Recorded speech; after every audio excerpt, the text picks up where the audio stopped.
जय हिंद दोस्तों, जय जवान जय किसान। हम राहुल जवान हैं बलराम किसान के साथ और हम हैं किसान पाठशाला में। अभी इस समय लखनऊ ज़बरदस्त कोहरा आया हुआ है भयंकर तरीके से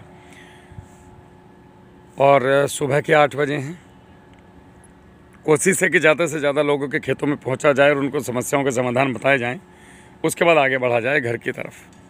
मैं आपका परिचय करा देता हूं, फिर इस खेत में जो समस्याएं हैं वो किसान को अवगत करा के फिर आगे बढ़ते हैं। नमस्ते भैया। नमस्ते सर। आपका परिचय मोबाइल नंबर के साथ। जी, मेरा नाम सोनू है, ग्राम भटसर, पोस्ट पहाड़पुर, जिला लखनऊ है मेरा। जी, ये कौन सा पौधा है, कब लगाया, कितना जी, पौधा है? रेवा का है पौधा, रेवा प्लस। जी, रेवा प्लस का है जी, ये। हमने 26 जुलाई को लगाया था। जी। ये बारिश की वजह से गड़बड़ा गया मेरा ये। अच्छा, हाँ, उठान उतना नहीं खाना है। ही है सब। जी, वरना आपको मैं 26 जुलाई का पौधा दिखाऊं तो इस समय हाँ 25-26 इंच हो गया। चलो कोई नहीं, हो जाएगा। नमस्ते भैया, प्रणाम सर। आपका परिचय? जगदीप सिंह चौहान, ग्राम भरसर, पोस्ट पहाड़पुर, तहसील बख्शी तालाब, जिला लखनऊ। Mobile number? 8172933030। जी, तो जगदीप जी यहाँ पे लोगों को गाइड करते हैं किसान पाठशाला की ओर से। और इसमें भैया 2-3 काम होने हैं। भी देखो, कभी भी आप एक नियम बनाओ जीवन में, चारों तरफ से गन्ना घास की बाउंड्री, मतलब एक ऐसी बाउंड्री जिसके अंदर हवा ना आए, और वो गन्ना घास ही है। तो गन्ने की भी पत्तियां जाड़ों में चली जाती हैं तो डंडे डंडे रह जाते हैं, तो उसमें भी घास घुसती है। गन्ना घास जाड़ों में भी हरी रहती है। सितंबर लास्ट में काटो, उसके बाद काटो मत। फिर वो यहाँ आप देखोगे तो इतनी बड़ी, अभी कुछ वीडियो आएंगे आपको मिलेगा उसमें देखने के लिए। तो चारों तरफ से गन्ना घास। यदि खेत बड़ा है तो बीच में भी जो है गन्ना घास की एक लाइन डाल दो। अवरोधक बनना जरूरी है। हम विपरीत परिस्थितियों में केले की खेती करते हैं जो हमारे यहाँ पे अभी तक सही तरीके से नहीं हो पा रही। इसको बेहतर कैसे किया जाए, तो हमने कुछ प्रयोग किए। प्रयोग करने के बाद हम लोगों ने उनको खेतों में उतारा, लोगों को बताया, तो अनुभव उसके मिले। और ज़बरदस्त आपके जगदीप जी साथ में हैं, उनका भी ज़बरदस्त जो है, उन्होंने पिछले साल केला काटा और लखनऊ मंडी का रिकॉर्ड तोड़ा। लोग भरोसा नहीं करते थे जब जगदीप जी बोलते थे कि मिट्टी का स्प्रे किया। क्यों जगदीप भाई? हाँ भाई, ये तो है, ये तो मिट्टी है। के स्प्रे का खेला है। वो लोग पूछ रहे तो आप क्या है? एकदम जहर मुक्त। तो जब हमें हमारी मिट्टी से हमारी फसलों का सुरक्षा हो सकती है तो फिर हम दवाइयाँ क्यों लेके आए? आवश्यकता पड़ेगी तो लाएंगे, लेकिन पड़ेगी नहीं तो क्यों लाएंगे? इस बार दादा जो है 1 रुपए खर्चा नहीं आया पेड़ी दवा में वाले, नहीं पेड़ी में और पहले रेवा में भी। हाँ, जो पेस्टिसाइड स्प्रे होता है जी, उसका 1 रुपए खर्चा ही नहीं अब आया, तो वो तो खत्म हो गया सब इसमें। सब खत्म। तो अभी इसमें एक सबसे पहले हम लेंगे स्प्रे ग्लोकोपर के साथ। मैं आपको सारी चीज़ें लिखवा दूंगा। उसके बाद हम इसके अंदर लेंगे ब्लीचिंग पाउडर का ड्रिंचिंग, ग्लूकोपर के साथ ही एक ड्रिंचिंग होगी इसकी। उसके बाद चूने का ड्रिंचिंग 10-10 दिन पे। 2 बूस्टर डोज लगाएंगे इसमें।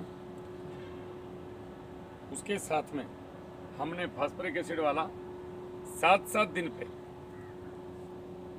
कंटिन्यू करना है। 2 फास्फोरिक एसिड वाले ड्रिंचिंग करेंगे, एक करेंगे कैल्शियम नाइट्रेट वाला।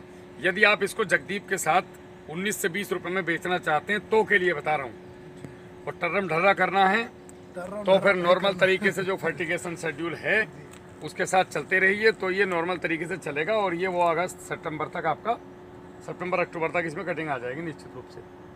अगर और पहले लाना है इसको 2-3 महीने और मजबूत लाना है और वही फल 3 महीने पहले टांगना है तो उसके लिए थोड़ी मेहनत करनी पड़ेगी।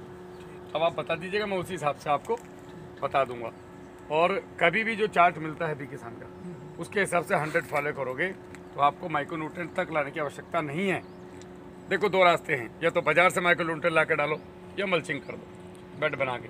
अगर मल्चिंग कर दिया तो आपको माइक्रोन्यूट्रिएंट की आवश्यकता नहीं है, खत्म हो जाती दादा, बिल्कुल खत्म। आपको खुरपी की आवश्यकता नहीं है, आपको खत्म। पावर टिलर की जरूरत नहीं है। खत्म अगर ये नहीं किया तो फिर लाओ, सब करते लाओ। रहो। लो, मैं आपको सभी चीज़ें लिखवा देता हूँ, ठीक है? और कोई प्रश्न हो आपका तो पूछो आप।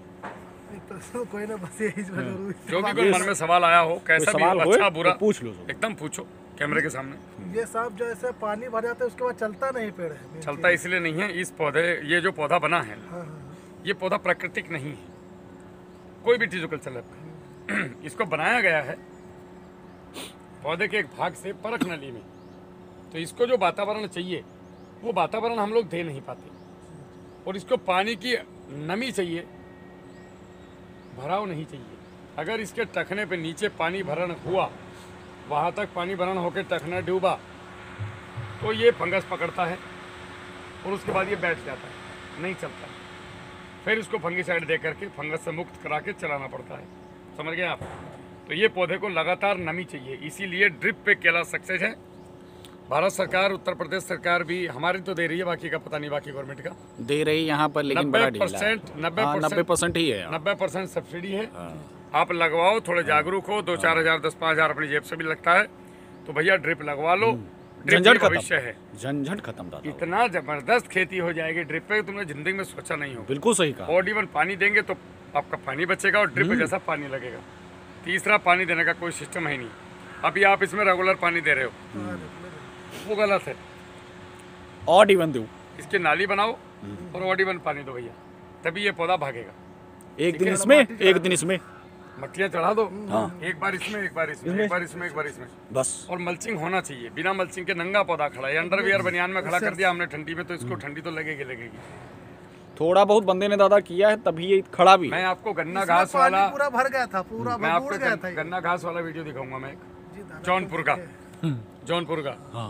भाई साहब, उनका बड़ा गजब आदमी है, महेंद्र नाम है उनका। देखो आप पौधा ऐसे चल रहा है विशाल खाई, 7 महीने में फ्लावरिंग आ गई, आ जाएगी, आ जाएगी, गजब रिजल्ट है। आ जाएगी। तो आप लोग फॉलो करो, और एक बार लगा के कम से कम नहीं तो 5-7 साल जाना नहीं। ये कितने बाई कितने पे है? ये 7x5 5x7 है दादा ये। नहीं 7x5 है कि 5x7? 5x7 है। 5 ये पौधे से पौधा 7 है ये 5 और ये 5 है, लाइन से लाइन ये 5। 3 साल आपको अच्छा फल देने वाला है, अगर आप इसका ध्यान रखेंगे। ठीक है, ध्यान दें। जय हिंद। जय हिंद।